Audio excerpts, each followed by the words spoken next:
I wanted to give us a day to percolate our thoughts over this, and I'm not sure that was the smartest move. Because the more I thought about it, the less I liked this movie. The more I thought about it, the more I liked it. See, there we go. I wasn't nitpicking. I was thinking of symbolism and philosophy and things like that. Which is where I was going. Was this movie is a nitpicker's paradise? It can be, yes. The more I thought about it, the more my brain started overanalyzing it, and it cost it in the long run. However, first thing I want to address is the bantha in the room. People are still going on about the sexist angle about how Rey is overpowered and whiny. I seriously have filtered it out, but I know it's still going on. Yeah. Look. There's girls in our treehouse. That's all it is. No, I don't know what it is. No, I don't get it either because she's not overpowered. But I'm not going to go there. I'm not going to overanalyze this. I'm not going to stress over it, except to say, you've got issues. You have got bigger problems than a girl being cool in a movie. Yeah. If you don't have bigger problems, find some. We could make you a list. I could make you a list of bigger problems you can worry about. Yeah. Than a girl being awesome in a movie. Yeah. In a movie set in the galaxy far, far away in the space. It's a movie about people hitting each other with laser swords. Yes. Let a girl and moving rocks with their brains. Blows my mind. People obsess over this and are willing to argue all night. And that I have been willing to argue all night. Grow the fuck You shouldn't have to. up. You had something to say about this. We can get into that later, actually. Let's do the spoiler-free part first. No, let's go spoilers all out. No, I would say we do the spoiler-free part, and then you can mark the time so people can... Go ahead. Let's just do initial thoughts. Initial thoughts. The comparisons to Empire Strikes Back are inevitable and unfair. That said, everyone is going to compare it to Empire. I immediately, compared it to Empire just in the feeling, but it was less derivative of the movie. It was giving homage to than the first. You can't one. homage your own series. You can at this point. Go ahead. The comparisons were there; they were obvious, but they were meant to be more symbolic. In my brain, at least, I thought this is not so much. The first one, let me explain, backtrack slightly. Please. Episode 7 was clearly a reassurance. It was like, don't worry, this one doesn't suck. You're watching real Star Wars again. Whereas this one felt, it was homage-y, but it was symbolism. And I did not find it ridiculously heavy-handed or obnoxious. Okay. This movie does not hold up. It's fine. I know where you sleep. See, this is the thing. I say a movie is either the greatest, the worst, or it's fine. It's not the greatest. And when I say it's fine, I get death threats. Or I get threats of emasculation. Yeah, well. This is my life. No, on this one, most people are going to disagree with me, so don't feel bad. Oh, They're no. be like, yeah, your girlfriend's a dumbass. No, they say that already. I'm kidding. No, No, I say a movie is okay, and just, and the thing is, I have now betrayed both sides of the argument, and now I'm just public enemy number one. I'll just say we enjoyed different aspects of it, some more, some less. I enjoyed the movie, to a point.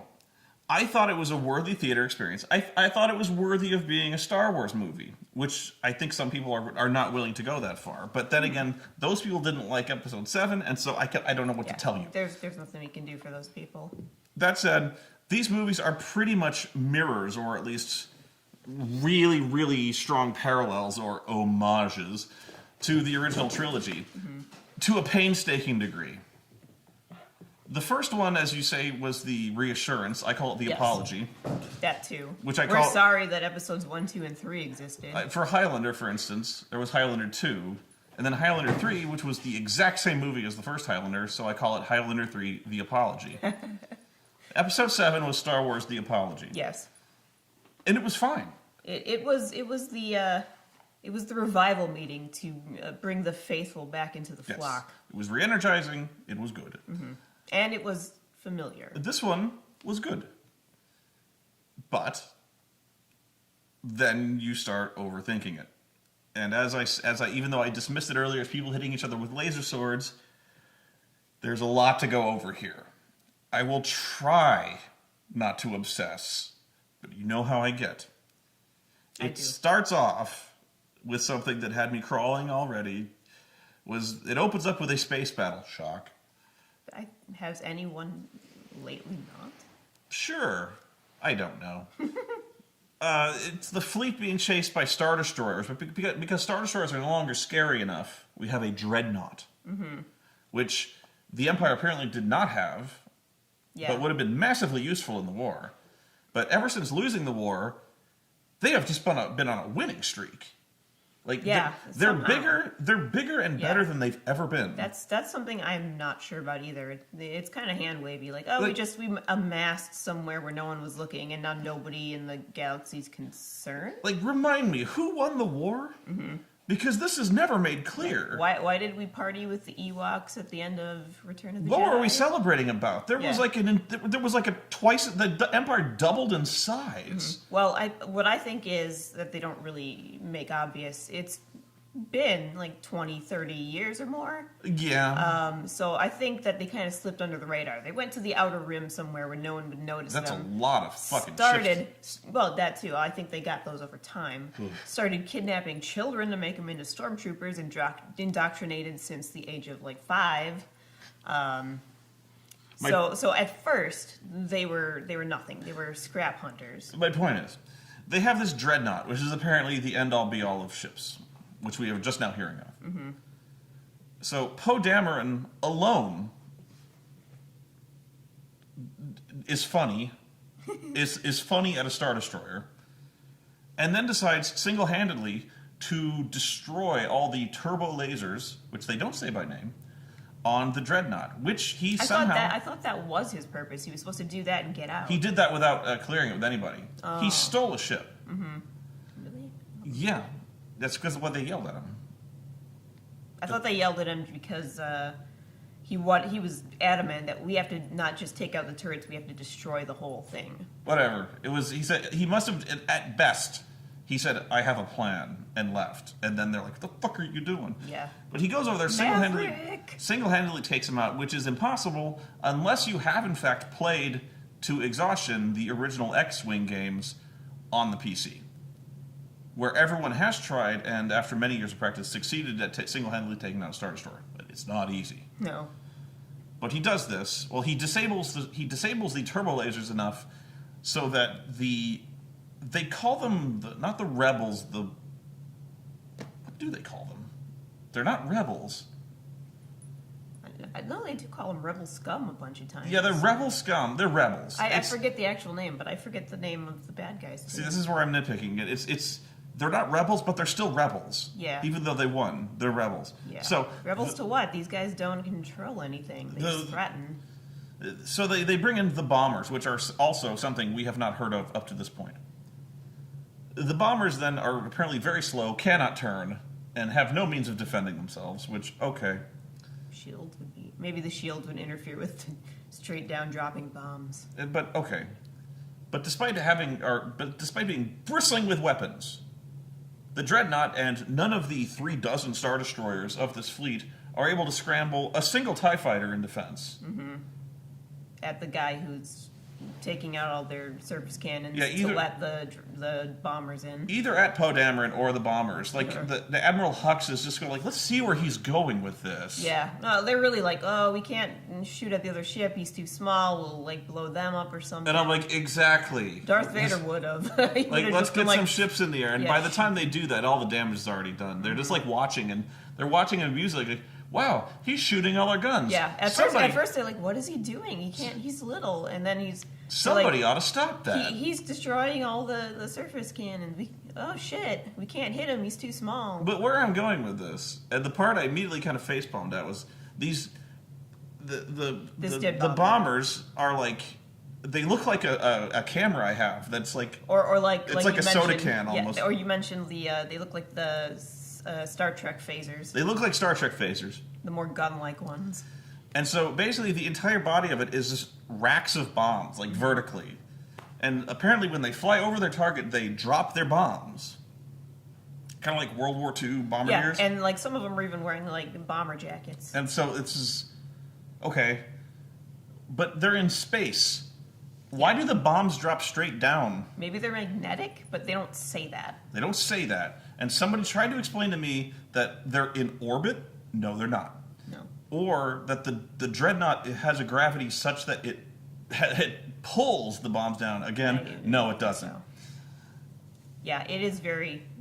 But okay, it doesn't fit the physics. It's a movie with laser swords. Yeah.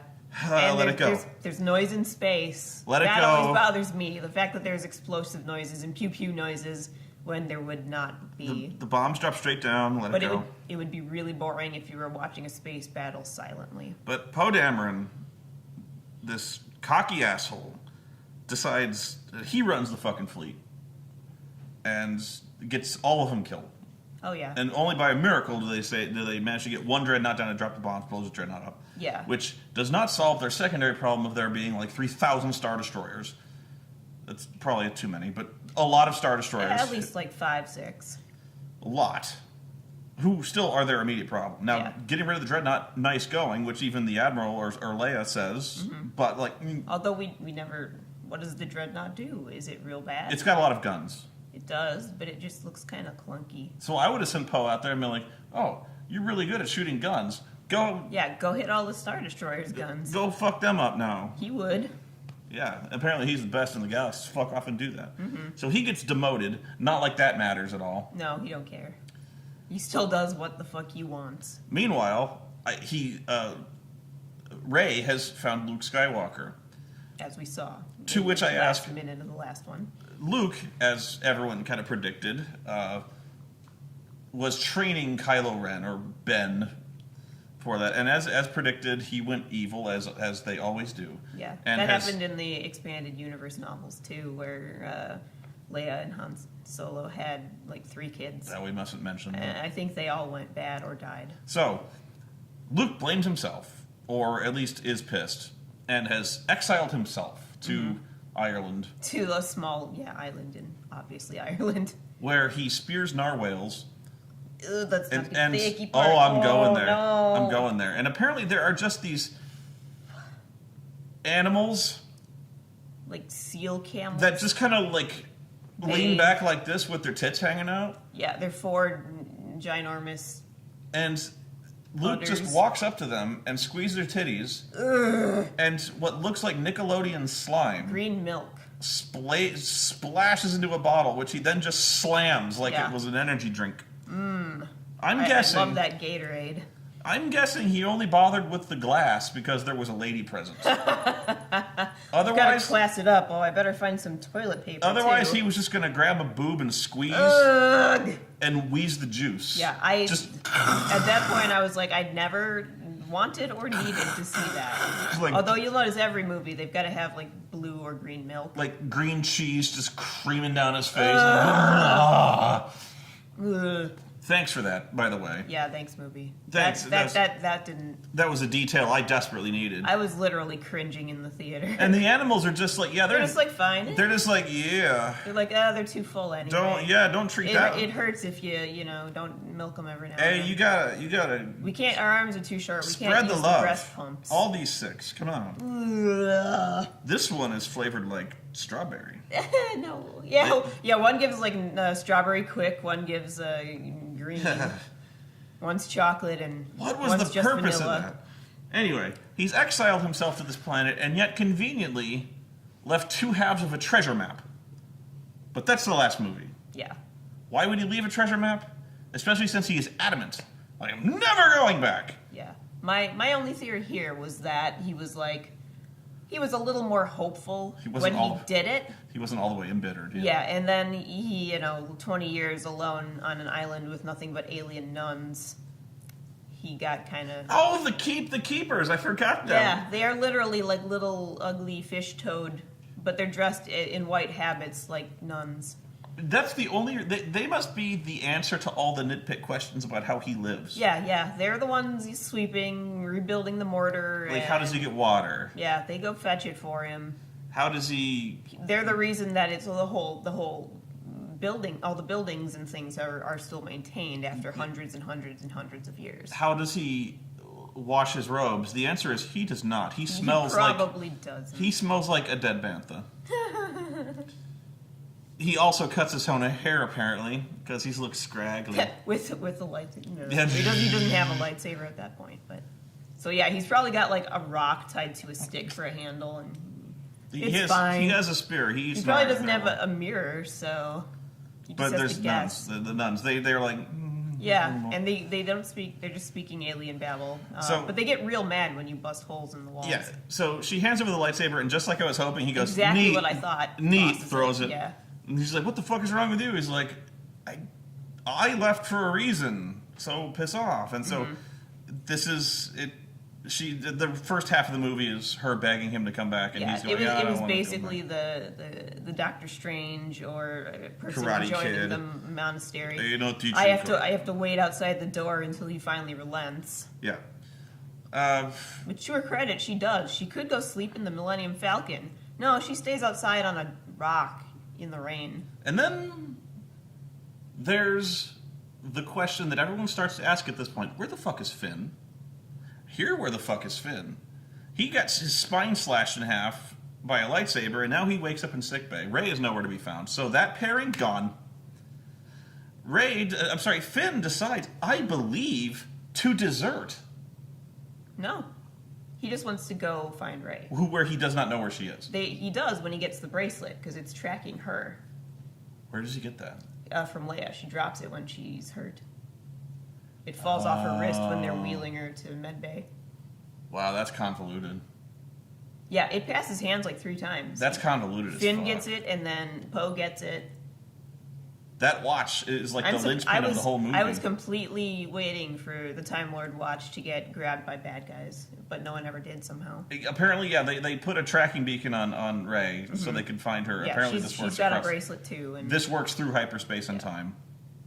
And if that's the case, why aren't you sending like a whole contingent to get Luke back? Why are you sending one girl he doesn't know? Finn decides he's going to steal an escape pod or something, which annoys a maintenance worker who demands no, at first, she's delighted to see him. She's squealing. She's like, oh my god, you're a hero. Well, first she's weeping. I'm getting to it.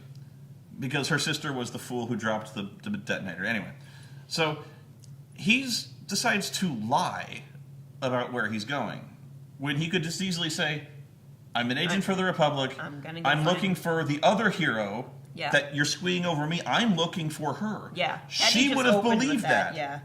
And she does believe it when he finally explains after being tased a couple times. She's like, where are you going? He's like, I'm checking. I'm inspecting the pod, which I'm in no way qualified to do, because there might be pod problems. Scorpions. And she's like, you're inspecting the escape pod with a full pack. It's a pack of scorpion gas. Scorpion bait. Gas bait. Yes. Yeah. And she just busts out a taser and tases him right away. Tases the fuck out of him. Mm-hmm.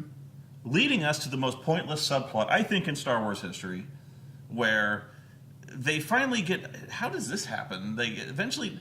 They somehow, and I still don't know how, the bad guys are able to track them through hyperspace, because they try to escape through hyperspace, and then the Imperial fleet just goes vroom, right next to them. Yeah, and they're like, we can't make another jump because they'll be right there, and our fuel will be out. So they go, how do they do that? And the answer is they can't. And the answer is, but they are. Basically, they go into Star Trek babble. Yeah, they start to techno like, well, they have a thing now that lets them do it. Okay. Sure, I would have liked more explanation, but... So how do we blow it up? How do you figure out that many science words? So how do you blow it up? Well, we can't do that. Yeah. We have to get on board the ship and blow it up. Even though we just blew up a dreadnought. Yeah. Well, you have to get on board the ship that has the main tracker. Yeah, we have to somehow blow it up by getting on it, but we can't blow up the Star Destroyer even though we blew up Dreadnought because we have no bombers. And That's apparently true. Poe Dameron is now the only surviving pilot in the entire rebellion. Yeah, there are a couple more, but then the hangar bay gets Like Neon Noon is there. decimated. Yeah, he always lives. He lives through everything. That guy is immortal. So, like, maybe 3 pilots in the entire rebellion have survived. The rest are just extras. Like, literal, there's like you want to fight? No? Okay, get in here. Like, yeah. so they can't blow up the Star Destroyer. They got to get in there, but they can't get in there. Or they can, but they'll be detected. Yeah. So and they need to make a window for themselves by hacking it, and none of them can do it. They're not that good. They need to hack their computers. And despite having many droids on board who specialize in crypto communications, astromech droids, which can process millions of calculations per second, they need a master hack sword. Yeah. And there's only one in the galaxy who can do this. And all I know about him is he wears a brooch pin. Yeah, it's a plum blossom. And he hangs out in Monaco. Monaco. It is Monaco. It really is. So they need to fly down there, and at this point, the maintenance worker, for essentially no reason, has decided to tag along. No, she understands the concept of the way they're tracking. She thought it was hypothetical, but she understands how the theory would work. The concept. That's neat. She understands. Sit the fuck over there. I'll take care of it. I'll touch on that. I know because that will. is something I wanted to address. I know, but they go. A former stormtrooper and a maintenance worker. The fate of the rebellion lies in these 2 assholes. Yeah. Well, it actually helps that Finn is a former maintenance worker because he kind of knows the build of everything they could get on. And he's had to sweep it all. And they blend right in Monaco. Yeah. They don't, which is why they get caught right away. Yeah. Yeah. And they get caught, thrown into a horrible prison, literally for just illegally parking. Illegally parking. I think they double parking. park. Yeah. No, they park on the beach where they're not allowed to park. This is the There's plot. nobody on the beach. It's not being used. It's nighttime. We can fucking... But this guy has a problem with it. Yeah, and then he calls all the police, and all the police escort them to jail. This is a dire problem. Yeah. This illegal parking. Yeah. They take this shit seriously. It's not the, every other day someone tries to rob the till. It may be because he's black. It's the best reason I can come up with. I'm pretty sure there were many alien and other colored people. I would not be sure of this. But anyway, this is what the plot hinges on. The fact that our characters have parked in a non-parking zone. They are then thrown into a pit where they find Benicio del Toro. Was it? Yeah. Really? Yeah.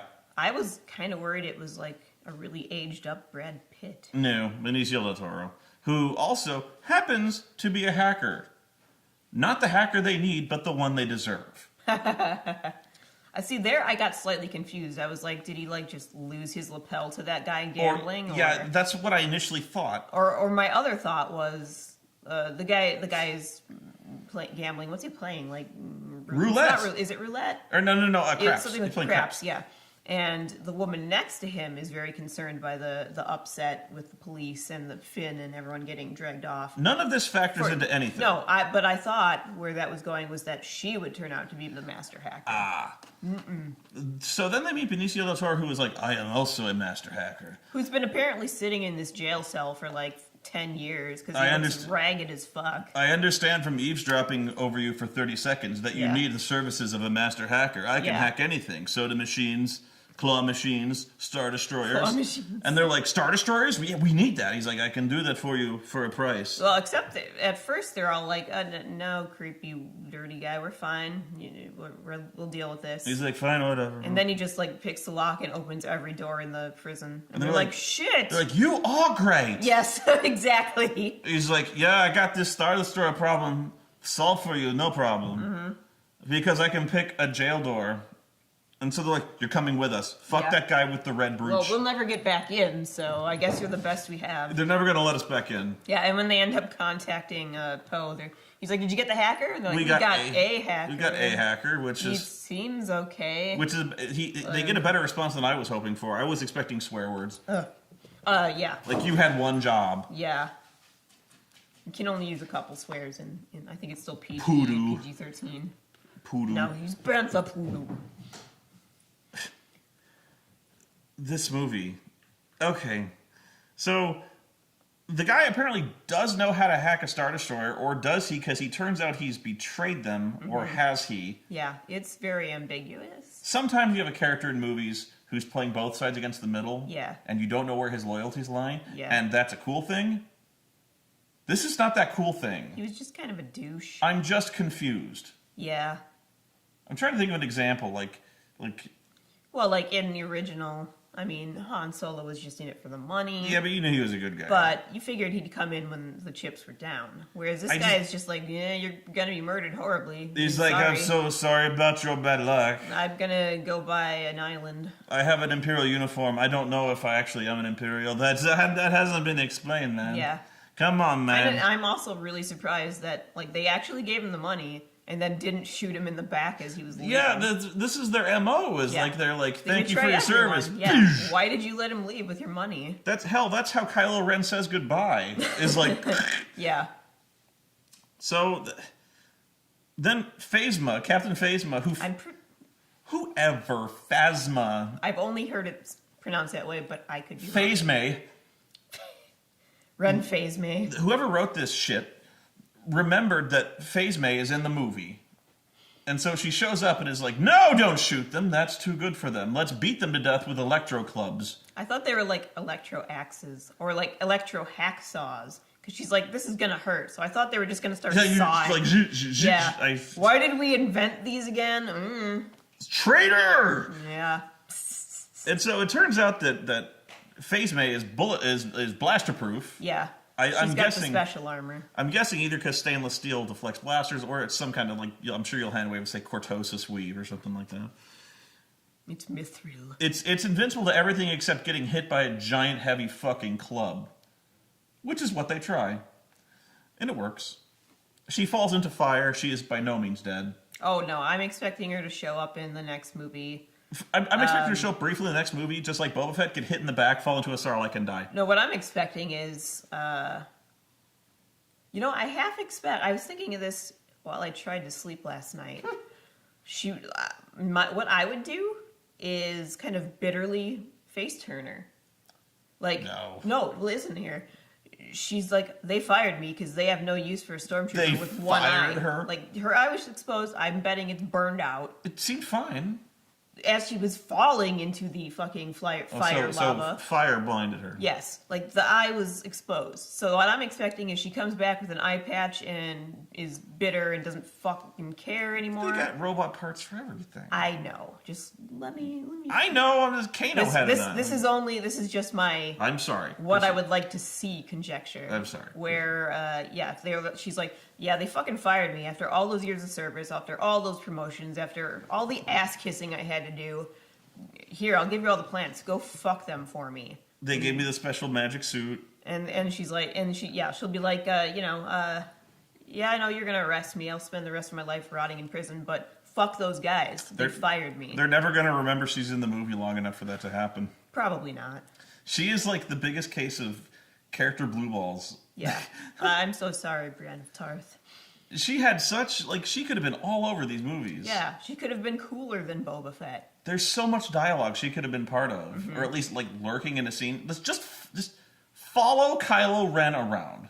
Yeah, that would just work. have her follow him around. Yeah, and like shoot people who dare shoot lasers at him that he stopped. Like anyway. instead of Kylo choking people, he just looks at her, and she's like, "Bam." Or follow like the general or whoever, the Moff. I don't know what is Admiral Hux. Yeah, Admiral Admiral. Hux. Yeah. See, that would have been actually kind of I would have liked that. Actually. But no, what I'm saying is that would have been cool for Kylo, instead of being that guy who just goes like, I find your lack of faith disturbing. He just looks over at her, and she's like, yeah, no, I don't see that because he just wants to hit things. I know, but I think it would be fun, maybe funnier, but more understandable. Well, both understandable and funnier if she was like following Hux around and he's like making her, decimate and destroy, and he's always just like, oh, you've got blood on my shirt. Okay, sure, have her do something. Yeah, anything. She shows up for 30 seconds in every movie. I was going to disagree with you, but she's doing something. Cool. I just thought my fan theory there, You're probably right. my headcanon was a good one. You're probably right. Because, yeah, I just want to see her go, I don't fucking care. It's better than this. I lost my dental plan. I've got only one eye. This is like Chekhov's gun, but it's Chekhov's stormtrooper. Yeah. Chekhov's Uber Stormtrooper. Phasma should have been that dude who's like, traitor! That random stormtrooper. Yeah. And then when Finn's like, oh, I'm going to get my revenge now and fuck her up, he really doesn't. Because let's face it, he doesn't fucking know how to fight. Because let me put it this way. I know you liked the Rose character. I know you did. That entire subplot, all of it, could have been jettisoned and not affect the story one bit. No, don't care. You don't. I know you don't care. She was such a great character that I would read, if they start up a new expanded universe novel series, I'd read one just about her. They could have put her anywhere. But this entire plot where they go to Monaco, the Monaco thing doesn't pay off at all. Like they get a hacker. No, but they go to this fantastic casino. Do they do anything with it? No. They wreck it a lot. They drive a thing. They ride the Greyhound beasts through it. Camelinas, llamas. They ride monsters through the casino. But you'd think there would be like a Bond scene where Finn is having to masquerade as a rich guy. Yeah, I was kind of expecting that, but that's the usual. And Rose is out of her element. Yeah. She's a grease monkey. Yeah. And she's dressed in a really nice dress. Yeah. But she doesn't know She's how obviously a sort of plain Jane character. She's walking in heels and she doesn't know how to walk in heels. Yeah. You know, she's trying to be elegant and she's just like, she's got like a beard. Yeah. But she's also got like gnarled, like greasy hands. Yeah. So you can't help it. You're a mechanic. You know, the lady before her, who's a very beautiful lady, not that she's not beautiful, but like a very elegant lady. Yeah. Is like, you know, I'd like an Alsatian rosé or something like that, and hands over this little drink, and she's like, beer. Yeah. Green beer. And they're like, although I expect her to be like the kind who never has ever drunk anything in her life. And there's this scene from a movie I like called If Looks Could Kill, where it's basically just this dude who becomes a secret agent, and so he doesn't know what he's doing. Mm-hmm. So he goes to a casino, like a really high priced like Montenegro casino, and they're playing baccarat or something like that. And he sits down. He hears one gambler say like Banco, and so he flips a card and he wins. He's like, yeah. And so he sits down at the table and goes Banco, and it's like they take half his money away. Oops. And it's like playing Mao. So they don't know. So like I was expecting Finn to be there in like a nice tuxedo or something like that, and not know how the game is played. Yeah. And then he's trying to talk to this guy who's a hacker, and trying to be like real subtle. Like, we hear you're a man of many talents, and he's like, we don't even know if he was. And that would be the joke, is that he's not the guy. That is actually my brain fan theory. Is the scuzzy guy in the prison gambled and lost his last valuable to that douche, or the person who told him the intel about the brooch was wrong, that he is the boyfriend of the actual hacker who's the lady next to him, which I again also suspect, which is their front.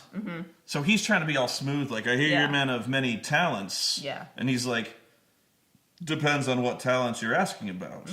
And so all of a sudden he becomes kind of weird, like, are you hitting on me, like, thing? And like, says, we need you to we understand that you can get into places that are very hard to get into. And he's like, places that are tight. He's very tight places. And he's like, you have no idea. Yeah. Why don't we meet upstairs so we have a little more privacy? And no. It becomes a very different movie. Yes. But I was expecting some kind of gambling scene where they're trying to be people who they're not. And they get chased out of there because security detects that they're not who they are. Yeah. Instead, they double park.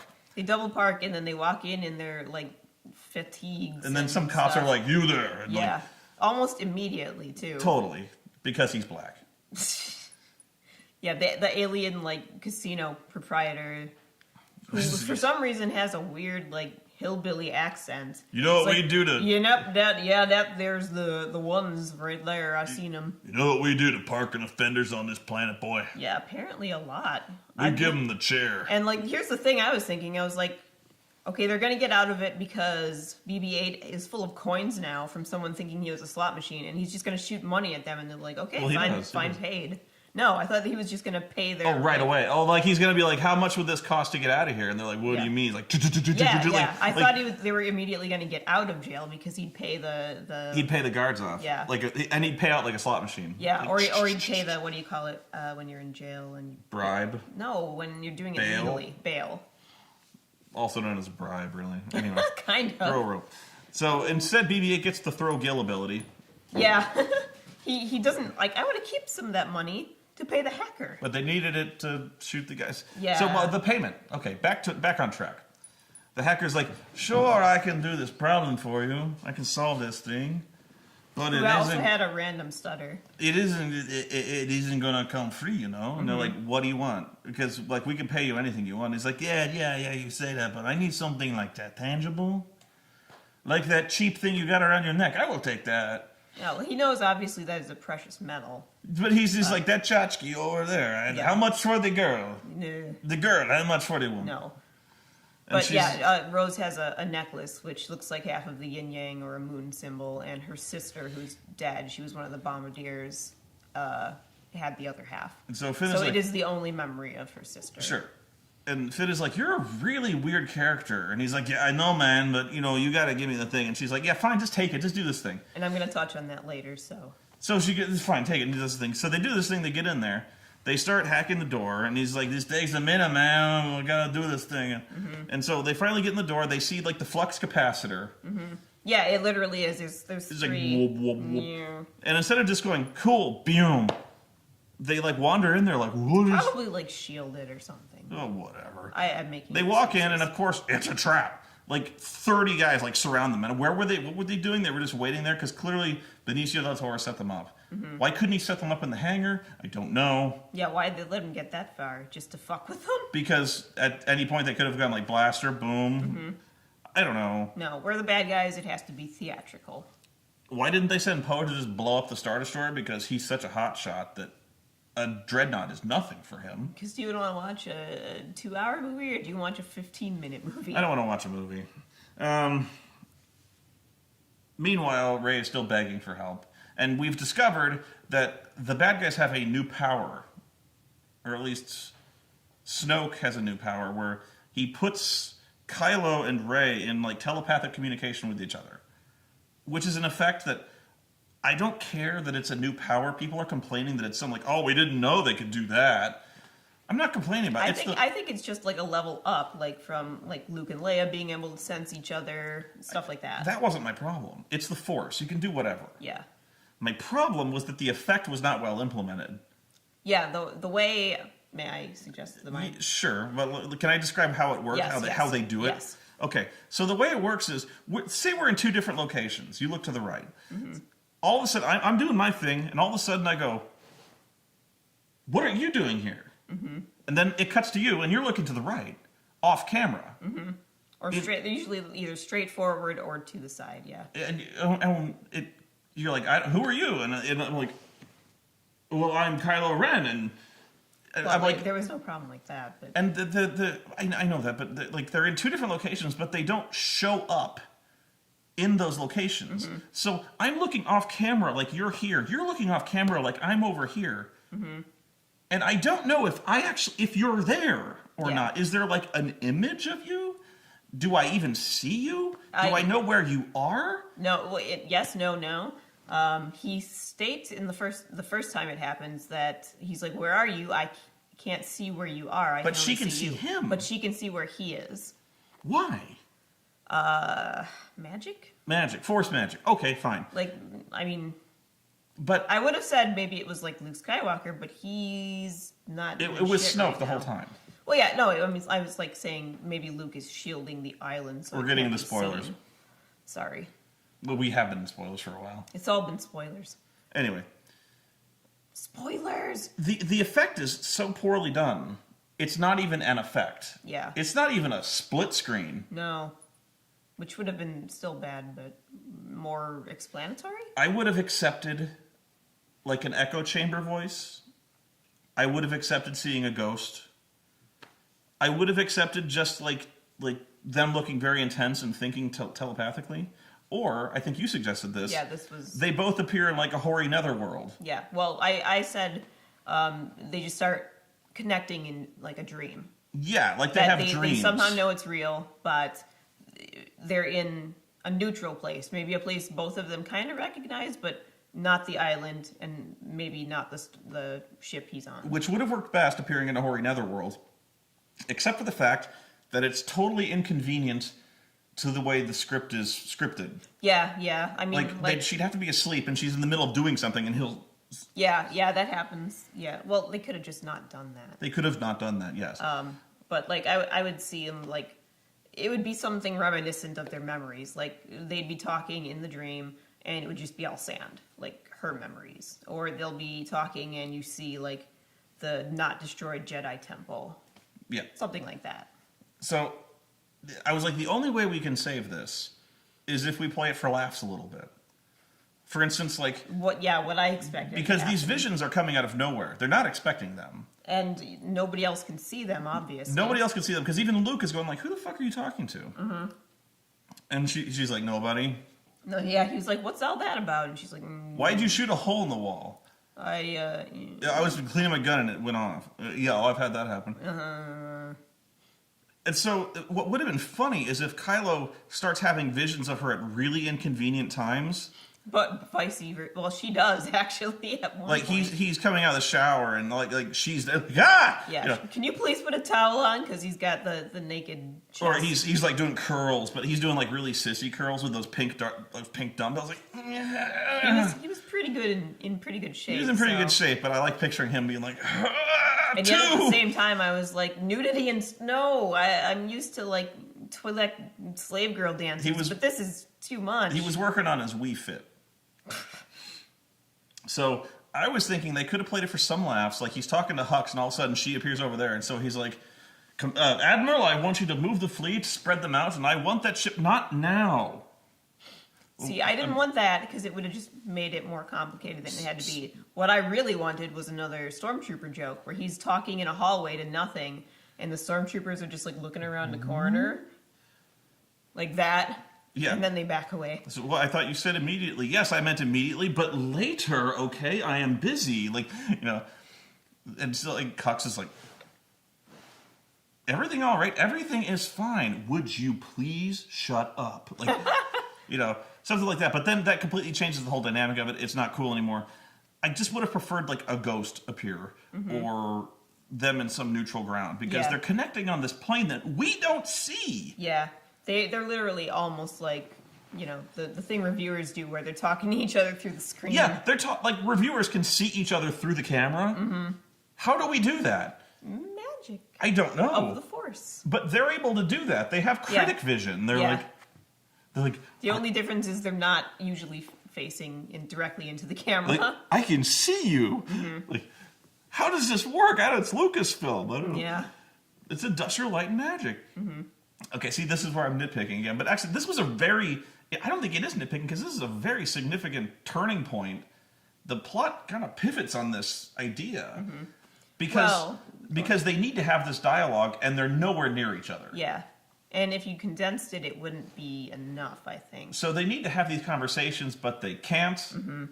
So, for some reason, Snoke manipulates things so they can have these conversations. For what benefit, I do not know. Yeah, he's completely apparently confident that Kylo is not going to be tempted to the light side by a pretty girl. Probably the only girl he's ever even slightly touched in his life.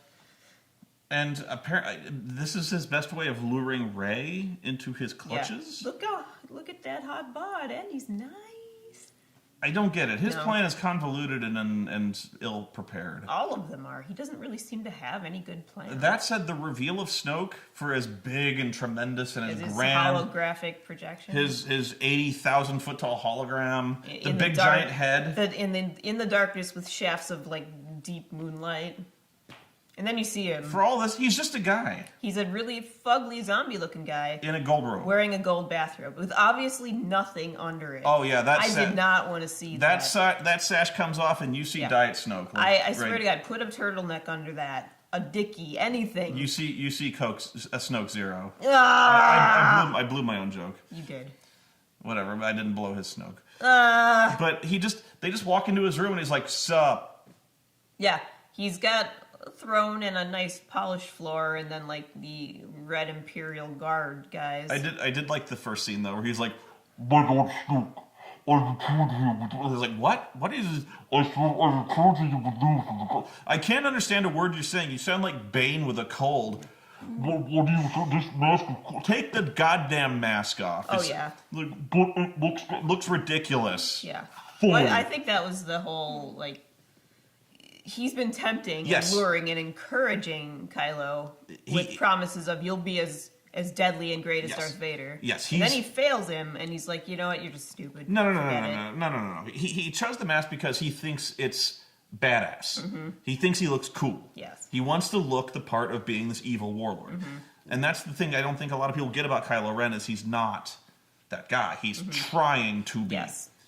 Which is why his lightsaber is so weird, is because he built it like shit. Yeah, he didn't really know how to do it. Which I like that. I would have loved to see like duct tape around the handle. Yeah, he's like, this fucking thing keeps leaking. He had to build the vents, which I've actually turned the corner on. The vents are awesome because he built his lightsaber shitty. Yeah, and if he didn't have the vents, it would just explode. I like that. So yeah, Snoke is just a guy with a weird face. Yeah. Yeah, he looks like a mummy or a jogger from Skyrim who just decided to wear a gold robe and pointy-toed slippers. If you remember the Emperor, of course you remember the Emperor. Oh, what? Who? Yeah, yes, the Who now? I do. When you first see him, he appears as like this really spooky hologram. Yeah, a big head again. And it's a big head for a reason, though. It's meant to be this chamber for it, you know. Yes, and you're meant to bow in terror before. Yeah, you have to kneel in the circle, and so in Return of the Jedi, there's this big reveal. Like you see this weird giant throne room or chamber, and there's these weird red guards standing around. We've never seen these guys before. The music is ominous and low, and also you see is Mr. Bond. Yeah, like he does do that, and you know everything is. He's wearing the evil gatekeeper cloak. And his face is gross and weird. His face is all old and weird. Sunken. And so you're like, wow. Yeah. It's that is the face of evil, and he sounds really menacing. Instead, they just walk in, and he's wearing his bathrobe. He's chilling. Yeah. I expected him to have gin and juice, like right here. Which honestly... He's got an old-fashioned... Yeah, which honestly would have been an interesting way for the character to go if he was kind of like King Herod, you know, from Jesus Christ Superstar. Like, he's actually kind of like a flamboyant dude. He's like, hey, sit down, get a drink, you know? Like, that would have been, but it wouldn't have worked. It would have sabotaged everything, yeah. I agree. But I think instead of going on about, I know you want to talk about Rose, and you will.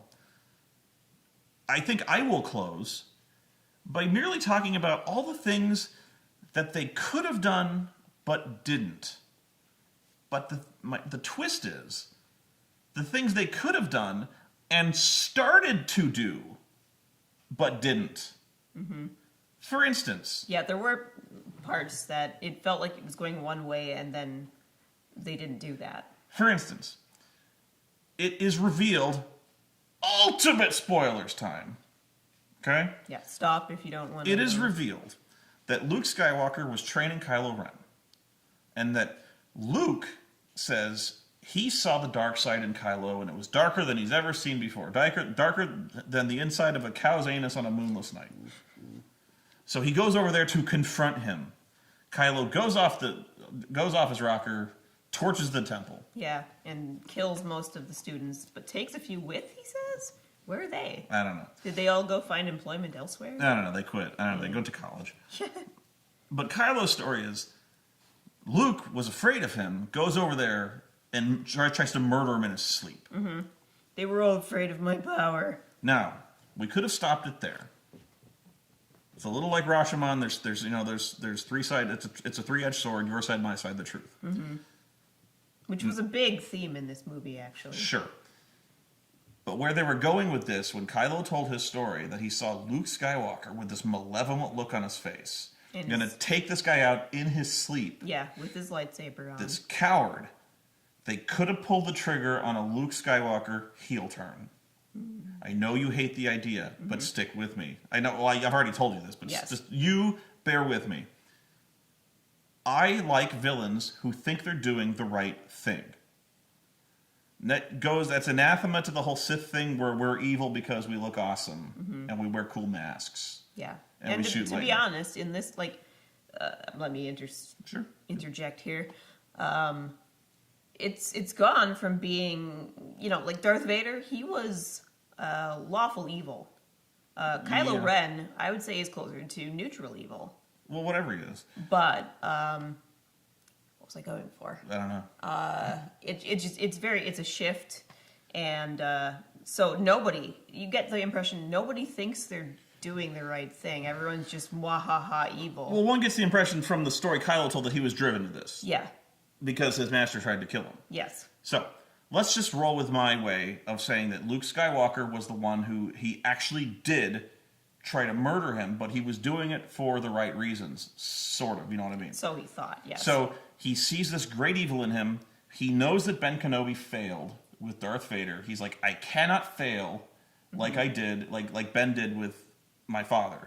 So I'm going to snuff this out before it becomes a problem. He had good intentions. Nip it in the bud. He had good intentions, but he went about it the exact wrong way. And he created his own monster. He thought by being proactive and killing this threat before it became a serious threat was actually what pushed it into becoming a threat. But his intentions were, in a twisted sense, noble. And this makes sense to me because Luke was tempted by the dark side. And as Yoda says, once you start down the dark path, forever will it dominate your destiny. Not to say he's doomed to being evil, but that dark side part of him it pollutes him just a little bit. Plus, and it was enough that he has terrible thoughts. He tried to do this thing and he fucked up. And also there's a dichotomy here where neither one really understood the truth. Right. He was gonna do it, and then he was like, "What the fuck am I doing? This is evil." Yes, no. he did back down. He was gonna stop. But this is where I'm going with it. This is exactly where I'm going with it. We had this great opportunity for Kylo to say, "You don't know this guy as well as you think you do. Nobody does. Because this is what this guy tried to do to me." They did that. Just wait. Kylo tells us the story. This is what this guy tried to do to me. This guy is not the hero you think he is. He is not the savior of the galaxy. He is a murderer. And so as he's saying this, you see Luke, you see Rey trying to process all this because he can see the vision. I assume he can. She can see the vision. And then you see Luke's shadow loom in the background. And then you're like, oh shit. He's he's not the person you think he is. And then he's kind of or just there over your shoulder. He's just hearing this, and you hear him say kind of darkly, who are you talking to? She's like, no! And then it's clear, he looks in her eyes and she looks in his eyes, and then he knows that she knows. And then, maybe. But then it becomes, maybe they don't fight, but she's horrified by him. And he's like, I can explain this thing. I didn't do what he said. Yes, I was going to. And then she cuts him off. She's like, you're not you. That did kind of happen. She does beat the shit out of him with her stick. Right, but wait. So she goes, you're not the guy I thought you were. I am out of here. I'm going to find Kylo. I'll save him myself. And then he goes, I can't let you do that. Because he cannot be saved. I'm sorry, I'm not meaning to yell at you. No, I know. Because, you just have a loud voice. No. What I'm saying is I have to finish. So he goes, I can't let you do that. I lost him already. He cannot be saved. I am not going to lose you two. And then they have to fight. So he becomes actually the villain of the series, or at least the movie, where he is the one who has to be redeemed. He has taken his need for justice or need to crush his own mistakes, his need for vindication, which he is going about the wrong way. His need for that has polluted him to the degree where the ends justify the means. So she escapes him, goes to find Kylo, they defeat Snoke, and then Luke finds them. End of movie. Then we go to the third movie, where Luke is now seeing Kylo and her together, and goes, I knew it. I knew you would take her down with you. So now I got to take the both of you down. And so they have a fight. End of the movie. Maybe Luke repents. Maybe they save him. Maybe they don't. But that to me was the thing. And they start to do that. They start to go that way where Kylo goes and tells her that, he tried to kill me. Lightsaber ignites. He has this villainous look on his face. That was their chance. They could have pulled the trigger on that. And then Luke told his side of the story where he's like, what am I doing? I can't. That was one of several instances where they were gonna go there and they chickened out. I don't feel that at all. I think the intent was to show, like you just said, there's my side, there's your side, and then there's the truth. Truth is kind of always biased by your own beliefs, your own perceptions, your own mistakes. So, had they just stopped and talked it out, they could have understood, but it was too late for that. I know that, but okay. I get to finish too. I know. I will bite your nose. Go. I have a drinking problem. I mean, what it really drove home for me was that, like they say, the road to hell is paved with good intentions. Almost immediately, Luke stops. He's like, I can't do this. This is wrong. But it's too late. Kylo doesn't know that. And Kylo comes from a history of feeling like he's been neglected, abandoned. People are afraid of his powers. He's very, very resentful already. Side note, and I will let you finish. Side note, we're told over and over and over again, he has this dark core in him. Darker than anything he's ever seen. Meaning he's being influenced by Snoke this whole time. Yeah. Where the hell does he come from? We don't know where he came from or how he influenced and why Luke didn't. Well, he seems to kind of know that Snoke's the one who did it. Yeah, he knows Snoke's behind it. But how? He's been sitting on an island not using the Force for like 20 years. But how does he know that? And when does it start happening? I don't know. Anyway, continue, please. Where was I then? I think you finished. No, no, I did not. The whole thing, the theme that I thought kept reoccurring was none of the main characters, aside from a few, made the right choice. And everyone chose who to blame, and it was not always the correct person. Kylo blames Han Solo. He was a shitty dad. He wasn't around for me, blah, blah, blah. So he kills him, because that's what he has to do to purge any lingering fondness for his father. He at this point, I imagine, feels not only resentful, but like, oh, this is what you think I am? Fine, I'll be it, and I'll show you. Right. It's a very selfish motivation. He's full of, kind of uncontrolled anger, and very selfish anger. Whereas, Han and Leia blame themselves. They blame themselves, like, they say, we lost our son. We shouldn't have sent him away. They never once blame Luke. They don't even blame Kylo for what happened. This is too deep. You're just getting too... It's too deep. It's what I came away with, so... What you came away with is wrong. You're wrong. I think evil Luke Skywalker would have been a nice little closure. It would have been kind of poetic. It rhymes. And it would have been a neat inversion of the idea that, I failed you. I failed you as a master by trying to murder you. So, and I like it because it's a guy who still thinks he's doing the right thing. He's not doing it because if you only knew the power. No, I know. It's not because of that. He's trying to save him by killing him. I thought that was such a great thing, and they pussed out. And I did not like that thought at all. Okay. I could see that in an alternate universe fanfic. Which is where this is my headcanon. This is where I'm going. But for me, that whole theme, the fact that truth is kind of unknowable because your biases and your opinions and your experiences always color it. You see what you believe. So they revisit this theme over and over again. If you say so. I don't see it. But anyway, like this happens more than once. This thing where they're going to do something awesome and then they chicken out.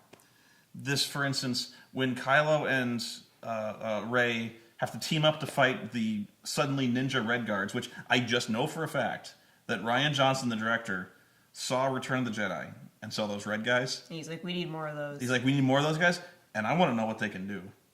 Yeah, that's true. So I want like a dozen of those red guys. They don't exactly have lightsabers, but they have some cool, like, samurai... Vibro weapons, you know. Kung fu weapons, yeah. Because he's like, I want to see those guys fight. Mm-hmm. That's the entire... Although, that part was fucking dumb, because... Oh, was it? Well, yeah, because Snoke is dead now. No one's paying them anymore. Yeah, they have no job. You don't have a job. He's dead. You had one job. You failed. Go home. By the way, I'm in charge now, because I was his apprentice. Me. Well, he's in charge because if you don't say I'm in charge, I'm going to force choke the shit out of you. Well, anyway, they have this big fight, which is where I said Luke should have showed up. But they win. I don't think he has a ship. Oh, it's in the water. He does. He has an X-wing sunken in the bay. They did establish that, which is why I thought he was going to follow them and attack them. Yeah, I did think he would follow at some point. But, okay. They win. Kylo turns to Rey and says, basically, well, it's us now. It's just me and you. Yeah. I have nothing against you. I really don't, even though you cut my head in half. Like, but I know but then he does almost exactly what Darth Vader does with Luke. And that's where they Join chicken me. out. That's where they chicken out. He says, you know, join me and we can rule the galaxy. Mm-hmm. I'm like, okay, How? you lost Why? me. Like, my impression of Kylo is he doesn't even give a fuck about where he works or what they're doing. He just wants to do his own angsty, pissed off thing. He wants to prove he's as strong or stronger than Darth Vader. He wants to be recognized. Yes. And he wants to be like, I'll show you people who, you know, neglected me, ignored me, did me wrong. he wants to be feared because he equates that with recognition and respect. He doesn't necessarily want to rule a galaxy, but let's forget about that. I was just thinking that he was going to look at her and say, everyone's trying to use us. Snoke was using me. Skywalker was using you. They're both murderers. You can't trust anybody. We can trust ourselves. That I can see, because I think the reason that he does save Rey and turn on Snoke, other than, you know, she could maybe, you know, warm my bed. Sure, but that's a distant He's like, I like her. But I figured it was because Snoke is always an asshole to him, and he finally realizes, I'm not his apprentice. I'm not his friend. I don't mean anything to him. I'm a fucking tool. And he flat out says, on more like, than one level. He flat out says, like, I'm using this guy. Yeah. Yeah, and he's like, yeah, I was just, you know, he was helpful. I'm probably going to throw him out the airlock later. So he's like, the only one who gets me is you.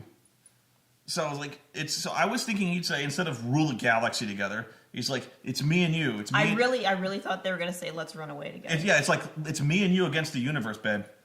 Let's just get out of here. Yeah, that I can see. And we'll figure things out. I'm not in a romantic way. Like I'm just, but the implication being like, it's us against the universe. Let's just get out of here. Yeah. No one's going to use us ever again. And that would be very tempting. No, like, it's I'm not queen. You can be queen of the universe. No, she's more realistic than that. More like, it's clear that he's got evil intentions. He's still dark side. But instead of rule the galaxy, I would have said something like, the galaxy's ours for the taking. We can do that. Something like that. It's clear he's still greedy, but it's not, we'll rule the galaxy. That or just, you know, I can teach you powers you've never even thought of. Powers Skywalker wouldn't teach the you. Things I could show you. The things Snoke showed me. We can have that. You know, instead of this being this, it's really poorly written, the scene. So they were going there. They had this thing where, like, Rey is kind of like nodding in agreement. Like, yeah, I can see that. They had a really good fight too. Like, they were obviously very much equals. Yeah, they were teaming up, and it was clear they kind of had the rapport, a connection going there. And then nope. Yeah. Well, again, that's Kylo fucking it up. Yeah, he's like, you don't get me at all. I hate you. Yeah. And then he goes back to his room and cries and listens to Linkin Park. I just think they could have gone a different way with that, with having this kind of unexpected, deadly alliance where she's not evil, he's not good. Yeah. But it's almost like a, you know, I've fallen for him, I can't help myself, but I don't believe what he's doing. Not even that. It's just like, we're the only ones who can trust each other. Like, I don't approve what he's doing. I know she doesn't approve what I'm doing.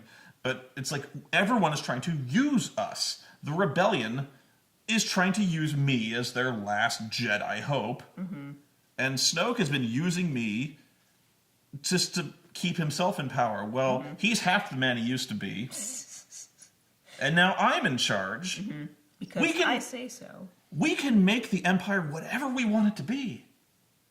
Yeah. Instead of ruling the galaxy, we can save it. Yeah. And he doesn't it's obvious that it's a play off of Darth Vader's temptation of Luke, but he never says we can restore order, because Kylo doesn't give a fuck about order. But the thing is, maybe he thinks that he can save things.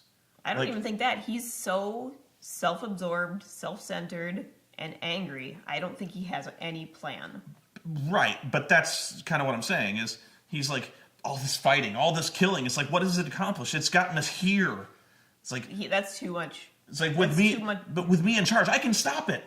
That's way too much introspection. It's not, though. It's like... For him, it is. We're thinking of such better ideas than the shit that's happened. I don't think they are. I liked the way it went. I liked the themes they went with. Well, we're all entitled to our opinions, even the wrong ones. And that's why I forgive you for having the wrong one. Shut up! This movie was not that great. I thought it was okay. I thought it was better than 7. I liked it. Oh no! I loved this movie. I loved the new characters that were introduced. What? Why do I take it? I don't know. It must be because of the nose. I do like the distinct nose. The rugged nose. The rugged ski slope. Roman nose. It's a sign of great virility. Also, the fact that I'm always right. The fact that I can laugh at the fact that you think you're always Why right. does Yoda show up? Yeah. I was very confused by that. Does he just hang around? I guess. He's probably always watching you.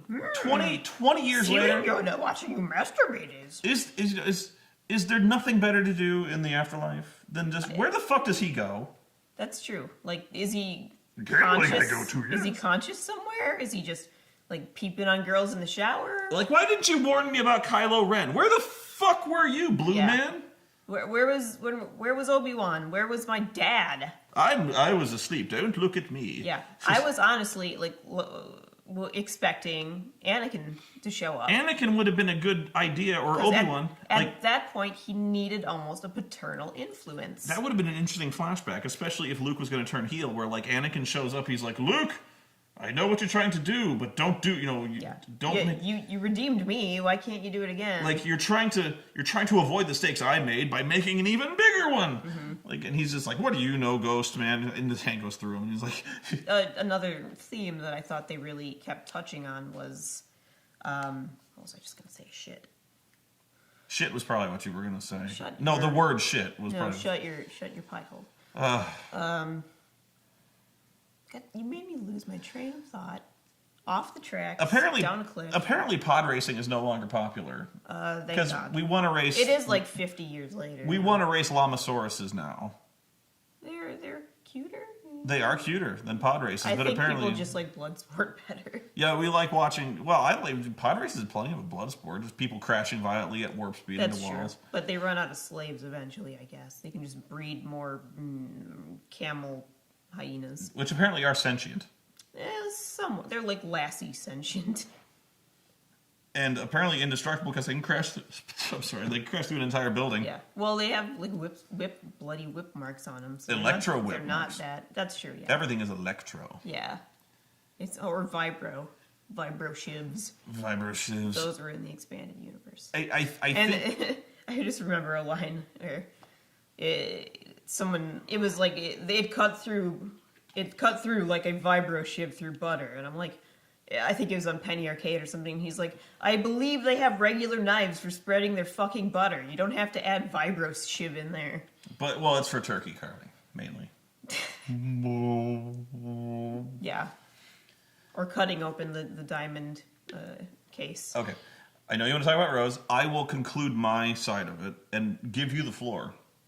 I will try. You may interject, but I will try not to. But in conclusion, This movie was fine.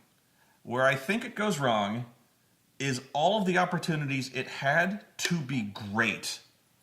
And then, for fear of backlash or whatever, they chicken out. And it's almost like you can see them chickening out. Like, we're going too dark with Luke. Too dark. We can't do that.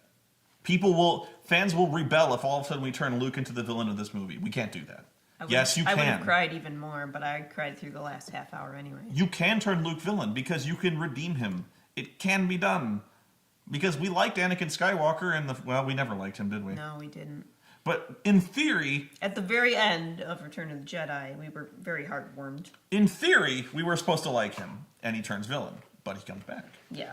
So, I just like the idea, the reason, this is an inversion, the reason that Anakin turned evil, he was seduced by the dark side. In this case, the reason for his failure as a master is that he was seduced by the dark side without knowing it. And so that's what drove Kylo over the edge himself.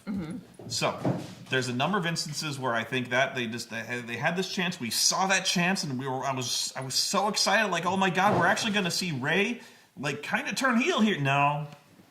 See, I that never crossed my mind at all. But I have a tendency to have faith in movies. Like, they're telling the story they want to tell. If you don't like it, too fucking bad. Don't watch it. I guess it's too fucking bad. Why did the purple-haired admiral lady feel the need to keep their plan secret? Yeah, I don't know. I honestly thought she was the one going to do a heel turn. I thought she was working for the bad guys. Because her plan made no sense. Yeah.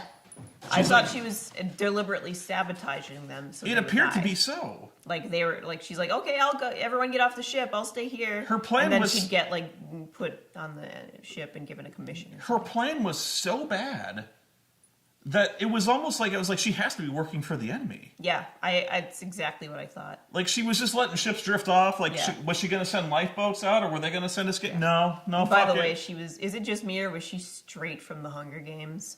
I don't know. She looked like one of those people running the Hunger Games. And purple hair, it was odd. And so, this goes back to the Finn subplot.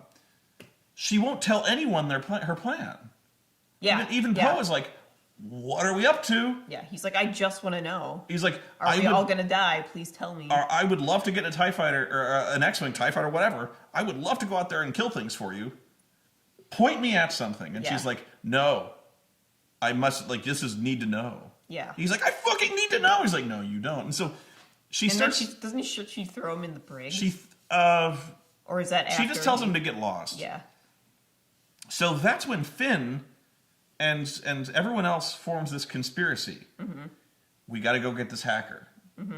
You got to stay here and let us know what's going on. And then we got to steal a ship and go there. So this idea, her covert plan, which had did not need to be covert at all. Yeah, there was nothing secret or mysterious about it. We're going to send lifeboats to the planet. Guess what? That would have worked anyway. Yeah. No, we didn't need to say that. And they don't even reveal. See that planet there? It has an old rebel base we can use. Why didn't you say that? Or here's an idea. We could send empty lifeboats to the planet and kept going. Well, they could sense the life forms on the ship somehow.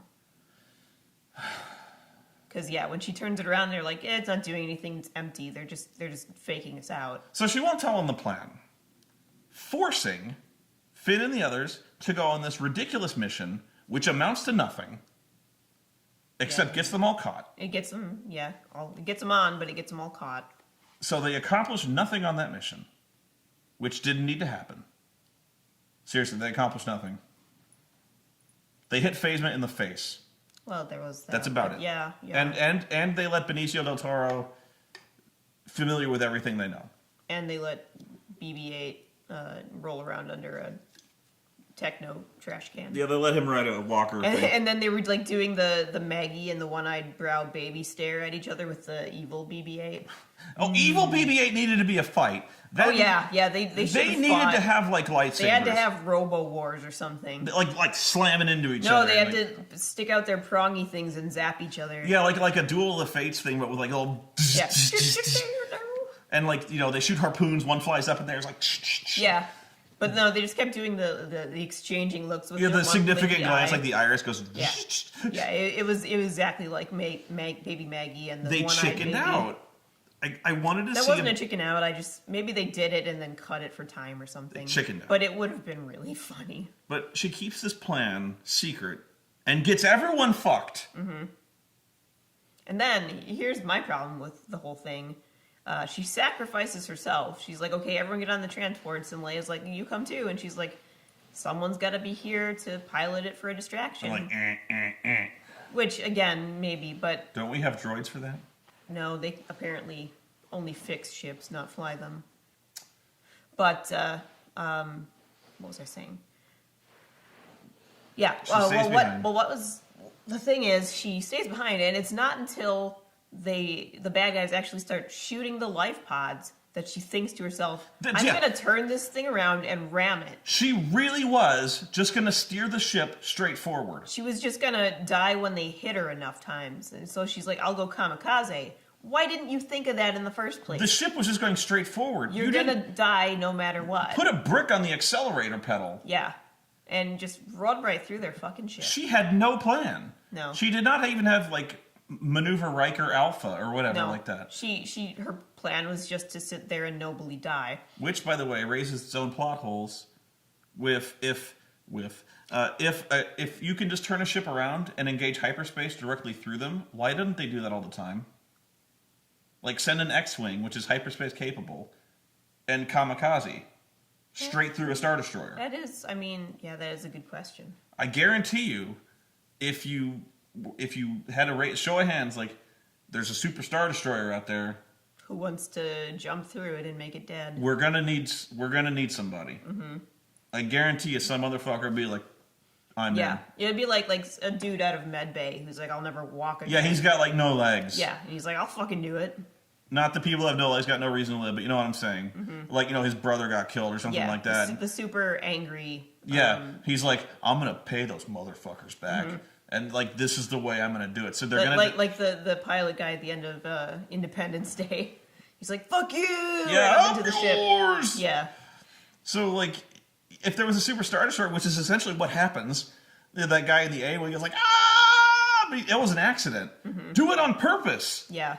Like, if you could just point a ship at a capital ship and be like, And I would have, like, tried to, like, line them up and get 3 for 1. Like, a bullet going through all 3 at the same time. Yeah. She only hits 1, I think. No, she hits all of them. Does she? She gets everyone. Really? She cuts the Dreadnought in half, but all of a sudden, like, all the other ships are, like... Ones, yeah. All the other ships die in sympathy. I think they're probably getting hit very rapidly with lots of debris and probably any explosives that were housed on the thing. All of a sudden, she has this plan which revolutionizes the entire concept of space warfare. Yeah. And my biggest problem with it was that you're going to die anyway. Die in a blaze of fucking glory and help those people who have, like, no weapons, really. And there's, like, 20 of them left to survive. Not to mention, that was a weird setup for the entire movie. They get chased through hyperspace. They follow them. And they're like, we can't jump to hyperspace anymore. Because they'll just follow us. Yeah. So... jump someplace safe. Like, don't you have other ships?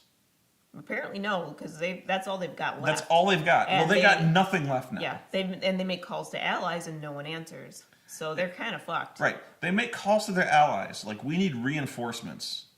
So they make the calls to everywhere in the galaxy, allegedly. Yeah, on like secret magic. Nobody answers. And their rationale is they've lost all hope.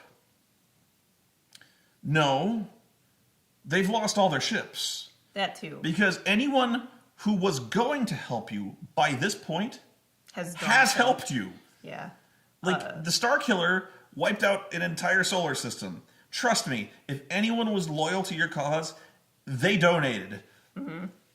My only thought was, damn it, I can't remember. I was thinking about this literally all night in You the forgot. shower as I woke up in bed this It morning. was how dead sexy I was, admit it.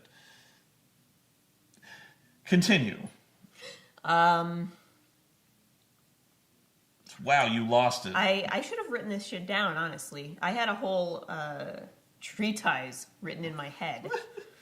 But yeah, my thought with the fact that they're not getting any replies was not that, oh, hope is gone. It was, what they should have done is show that the bad guys have taken stuff over, or they're controlling like the free market, or you can only get certain things through them. Like, so that if they try to help the rebels, they lose their homes, they lose their families, their planets get blown up. They went to great lengths to make this weird point. Like, they go, all mercenaries are evil, or something like that. Like, in Monaco, and Benicio del Toro was like, you see that guy? He sells weapons to the First Order.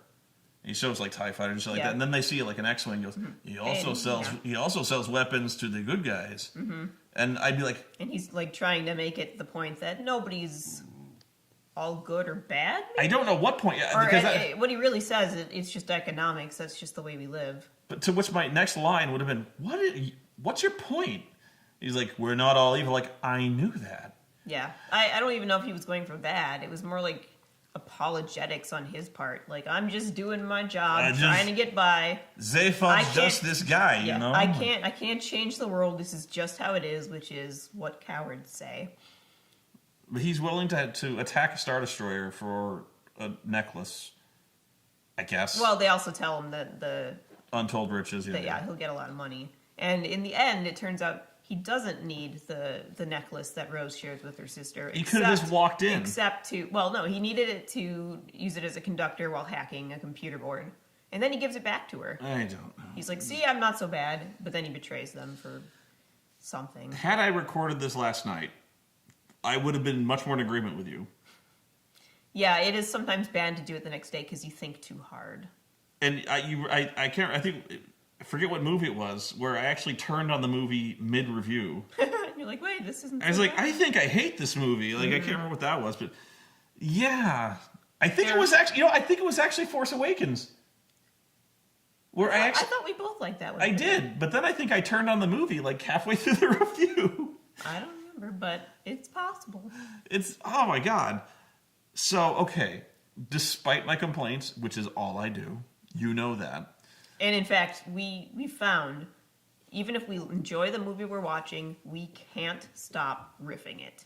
We just can't. I got a good laugh out of the It's theater. completely instinctual. And I wasn't being an asshole about it, but I got a good laugh out of the theater. You did it at exactly the right time when nobody was talking on screen. Exactly, and I wasn't being the loud guy who's like, you know, but I had a good riff. It was, and I wasn't even trying to riff. No, you just exclaimed. I just exclaimed in shock and rage. It was when she's trying to kick the remote down off the catwalk, and she's like, kick and kick and kick. In the bombing. And all of a sudden, she kicks it, and the remote falls off and flies. She's going to catch it. And she's like, nah. And it flies right past her hand, and I'm like, you fool. Yeah, he yelled it pretty fucking loud. The whole theater laughed. The whole theater laughed, and I was which like... made me feel pretty good. And I was like, oh, shit. You have this, I'm going to seg into a completely unrelated story, but you have this magic power that my dad has. So let me tell this brief story. My dad took me to a wrestling show once, just a house show, when I was like 7 maybe, back when it was still called WWF. The only thing I can at all remember about it is that Macho Man Randy Savage was fighting. I don't remember who, and I don't remember anyone else. But anyway, my dad has this like amazing spider sense of knowing exactly when the rest of the crowd is going to go silent. And then he yells his snarky comment. And at age 7, I was like, Dad, stop! I was terrified my dad was going to get beat up by the Macho Man Randy Savage. Yo, he would have. That's... Yeah, but you know, I was 7. What did you say about Miss... Yeah. I'm the one up here making the millions. Oh, yeah. This is my show. Yeah. But, I mean, I'm sure he even if he could hear my dad, which I'm sure he could not, he didn't fucking care. But yeah, through the whole show, I was terrified he was going to come beat my dad up. I don't care. But anyway, I'm gonna find that guy after the show. But that is the power you both share. In that you wait for the right moment when nobody's talking, and then you yell something snarky. You couldn't compare me to the Macho Man. I want to be the Macho Man. No, you're my dad. Sorry. Oh God. They say all women date their someone like their dad. Okay, and on that note, we're gonna wrap up this review. Say what you want to say. You have the long hair too. Say what you want to say about Rose. Anyone who complains about Rose is wrong. Okay. I would argue that she and Leia are the two strongest characters in these movies. Think about it this way. When she runs into Finn when he's going for the escape hatch, she's all starry-eyed fangirl, but she's just been sitting down there by herself, weeping over the loss of her sister. But still, she's delighted to see an actual hero. Her sister, to her, is a hero, but she herself does not have the aspirations to try to be one, nor does she resent people who have what she does not. However, when she thinks he's trying to desert, she tases him and to do the right thing and to take him to Leia and have him arrested. But when he comes around and actually explains what's going on, what needs to be done, and how they're being tracked by the First Order, she listens. And she's like, that's relevant to my abilities. I understand the concept of how they're doing it. I could fix that. And it's not like they invite her. It's just like I can do that. We're going. Unlike what you see from most female heroines in books, movies, who usually go, no, not me. I'm not going on no adventures. I'm made to be here. I don't want to be a hero. No, she's just like, oh, this needs to be done. I'll do it. Fine, we'll go. As soon as the call for heroes, she steps up. Yes, she steps up every fucking time, too. When the skeezy codebreaker's like, give me your necklace. That is the only memory you have of your sister. Finn starts objecting, and she's like, fuck, here, take it. Yeah.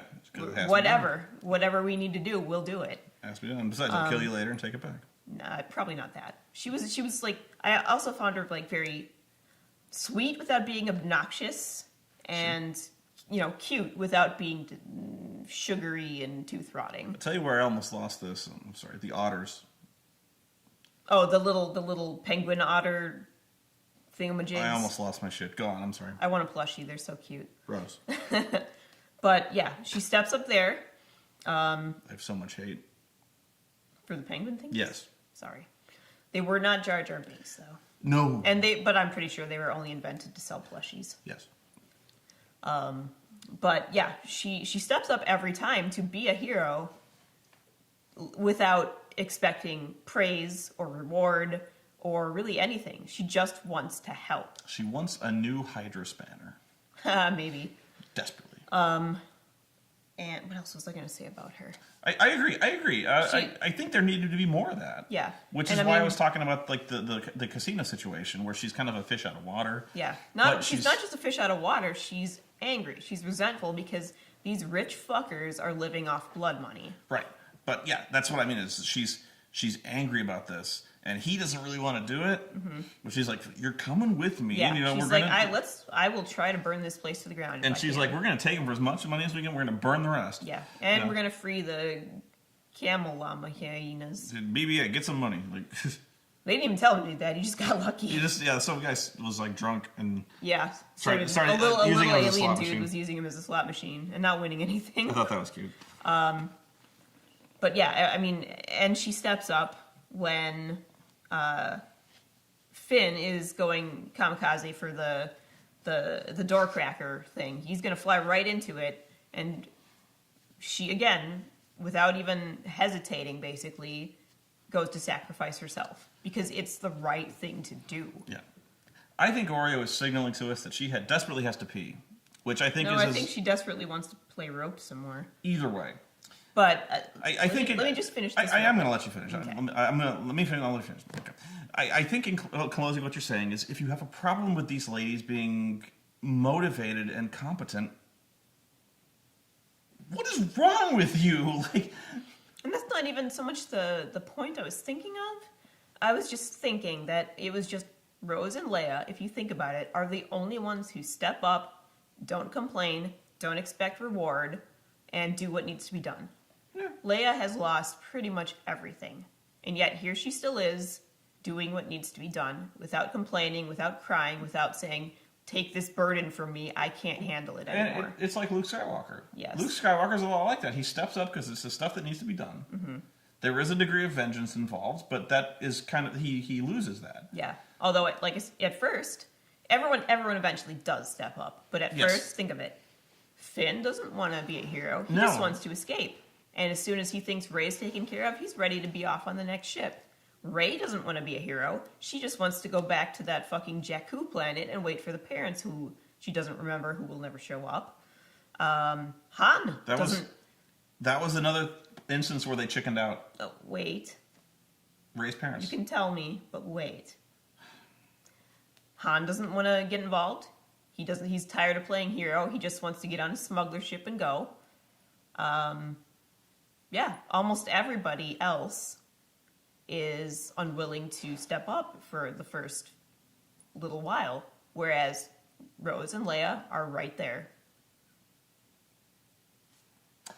They chickened out when it came to Rey's parents, where everyone was speculating that I didn't agree with this, that like she was the Emperor's daughter. Like, I thought maybe she was Luke's.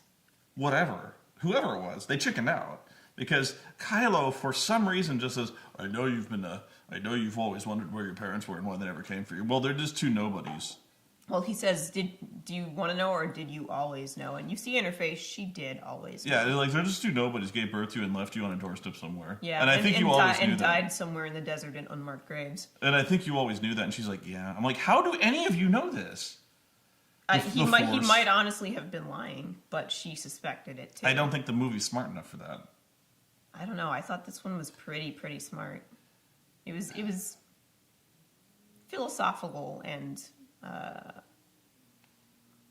symbolic in a lot of ways. I might be reading more into it, but I overanalyze things. This is why I can't sleep at night. I think obsessively about stuff like this over and over. And you can't sleep at night because I'm always screaming and rage at video games. That's probably the main reason. No, I can't really hear you. I've just put the earplugs in. Usually it's because you're snoring. Are they in right now? What? Because you can't hear what I'm saying at all. What? Yeah, that's what I thought. Anyway, that's it for us. Hopefully you've discovered that I'm a terrible human being and April is far more centered and rational and sane, and my ideas are terrible. Because I've got the empathy, you've got the bad movie ideas. Yeah. Because even when it comes to wrestling, I will gladly tell you how much better it would be if I booked the things, and then things would not be better if I booked you at least admit that. If you changed it, it would probably be a different kind of bad. I simultaneously have much better ideas that are much worse in practice. Yeah. But they'd be better ideas if it was more serious, like Lucha Underground. But Lucha Underground's my favorite thing ever. That is really good. If you haven't watched that, it's amazing. We're drifting off topic. We are. The next topic is, what do you think the next movie, do you think it'll hold up, or do you think we're headed for a disaster? I feel like they've all been good enough that the third one has to be really good, but if we're going by the original trilogy, Empire was the best one, everyone thinks. Of course. I loved, for most of my childhood, I thought Return of the Jedi was, but that's just because there was more badassery in it. Are we going to see Lando? That's what we really want to see. We both wanted to see Lando. God, bring Lando in.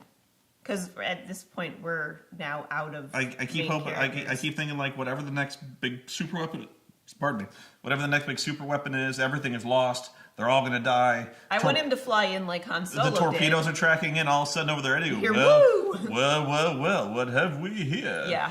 Oh my God, that would be awesome. Chewbacca, what are you doing to my ship? And then and you were like, woo! Yeah. That's the moment I want. Yeah, I do want to see that so bad. That would be awesome. I want to see an old as fuck Lobot. Like now he's got his like implants are like all rusty. He's stuff. all old. He's like, this implant won't let me die. They had to give him a new head, just like 3PO had the red arm for a while, which he doesn't anymore. They apparently took the time to fix his arm. This must be in the books. The red arm thing. Maybe, like, why was that, and where is it now? Or it could be like the Adventures of Buckaroo Banzai, where the guy just goes, why is there a watermelon there? This is never answered, as are so many questions in life. You sometimes will just never know. So But, you'll never know how we both react to the next movie, but I am excited to see the next one. Yeah. This movie was good. So far, I've liked both of them a lot. I've liked the heroes a lot. But yeah, I spent the last at least 30 minutes of this movie just ugly crying. But I know, I can't do anything other. What am I gonna attractive cry? People who pretty cry are, they're pretty and they're using Visine. I just want to know where women got this idea, this crazy notion that they're anything more than vehicles for breasts and sandwiches. Because I mean, come on.